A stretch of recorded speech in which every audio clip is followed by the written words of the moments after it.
Hey love, I'm Sharr Smith, intuitive energy alchemist and spiritual teacher. Welcome to Journey to Self, an emotional wellness and self-discovery podcast here to ask the powerful questions so you can reveal the true potential that exists in all things for yourself, like your life, your business, and your manifestations.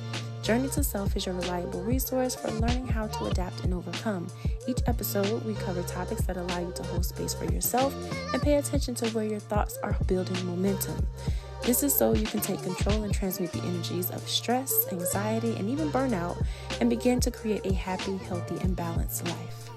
Hey love, so if you've noticed in our last episode, I began setting the stage for us to dive deeper into personal transformation and spiritual awakenings. If you don't know, a spiritual awakening is simply a life-changing event that typically sparks some sort of personal transformation and shifts your worldview, mental and emotional frameworks, as well as calls you to a deeper awareness within your higher consciousness. Now, this could happen on a multitude of levels, and of course, there are several different types of spiritual awakenings that can occur for the mind, the body, and or the soul. We'll eventually dive into all of that, but today we're going to continue to ease into some of the signs that you're experiencing during those beginning stages of a spiritual awakening. Last episode, we talked about the first sign of feeling stuck and what steps you can take to begin gaining clarity on your path and next steps. This episode, I feel it's very important for us to look at the second sign of feeling isolated and misunderstood. This is because as empaths, there's a lot happening for us on a sensory and emotional level. And when faced with life challenges that start these different transformations or new levels of awakening, the experiences only intensify. And in a lot of situations, it's often exacerbated by mental overwhelm and stress, which then leads to isolation in an attempt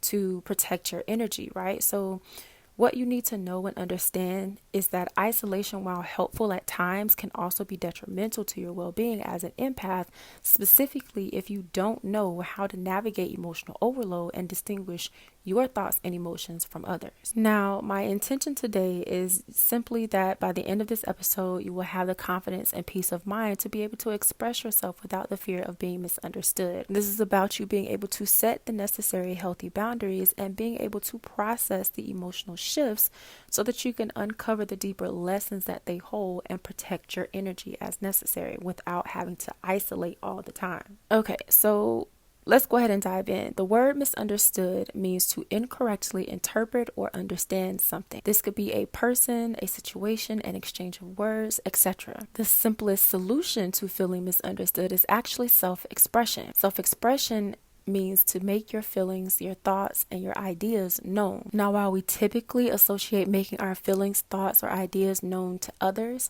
what we have gravely missed and or continue to skip over, in my opinion, is the act or process of making your feelings, thoughts, or ideas first known to ourselves. In the context of isolation, we as empaths normally withdraw from social situations to process our emotions. But what exactly happens when you don't understand your own emotions or lack the clarity to process them? Naturally, often as a default coping or protection mechanism, you shut down and stop expressing yourself. Now, as we discussed back in season 1, energy is always in motion. It cannot be destroyed, but it can and most certainly will change form. Creativity is no different. We need a constant outlet to express our ways of being, thinking, and feeling in order to prevent psychosis, aka a trouble of the mind. So in human design and in the gene keys, this is the shadow frequency of gate 61, the gate of mystery and inner truth. Creativity in the form of self-expression is how we create and identify a sense of order, both in the mind and of the emotions. It's simply just another form of expressing or processing what and how you feel. In human design and in the gene keys, this is gate 1, the gate of self-expression, where the shadow frequency is entropy, aka a lack of order. But the key to breaking out of entropy is to simply embrace your emotions and allowing yourself to be okay feeling how you feel about those emotions. Remember, your emotions are occurring in the body, and how you feel or your feelings about those emotions are your thoughts. It's mental, right? So feelings are mental or cognitive, and emotions are in the body, are felt in the body. Now, this isn't about giving up or boiling things down to being a quote unquote lost cause. Instead, it's about allowing yourself the space time and opportunity to pause so that your mind, body, and spirit can be energetically reorganized on a cellular DNA level so that something fresh and supportive can emerge to actually help you express yourself clearly.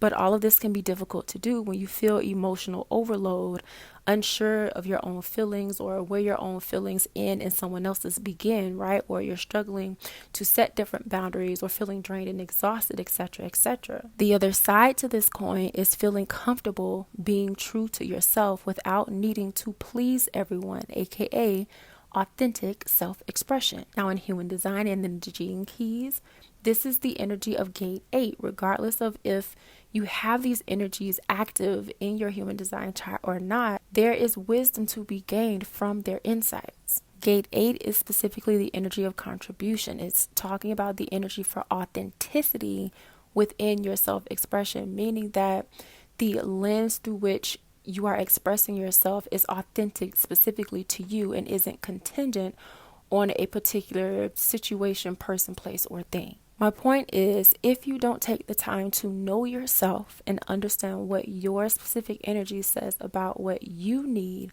to feel and be supported, you will always feel misunderstood and feel the need to isolate or stop expressing yourself. This is because without this particular self-awareness, you will repeatedly find yourself choosing and entertaining the wrong people, places, and things. More specifically, you will also find yourself in environments that simply cannot handle your presence or its expansion. We're talking about people, places, things, environments that are not on the same level of consciousness you are on, ones that don't have the capacity or resources to support your presence, and ones that repeatedly ask you to waste your own energy, time, and resources to constantly explain your soul, when you could have just as easily otherwise been expressing and sharing your gifts and co-creating spiritual, mental, and emotional growth in a peaceful and supportive community, ultimately putting yourself in position to receive and experience more and more abundance in the things that you want, need, and or desire. So here's where we pause or take a second to pause in your moments of isolation and feelings of being misunderstood to ask yourself these specific questions. Where exactly have you been feeling the need to shut down and express your thoughts, feelings, or ideas less and less? Are these feelings to do so genuinely yours?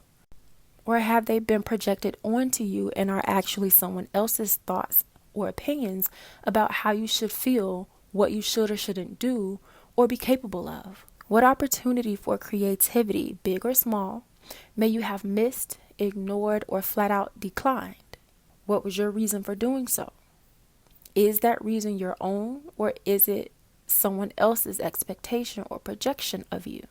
What is it that this experience is revealing to you about what's holding you back from the peace of mind and confidence that you desire to have?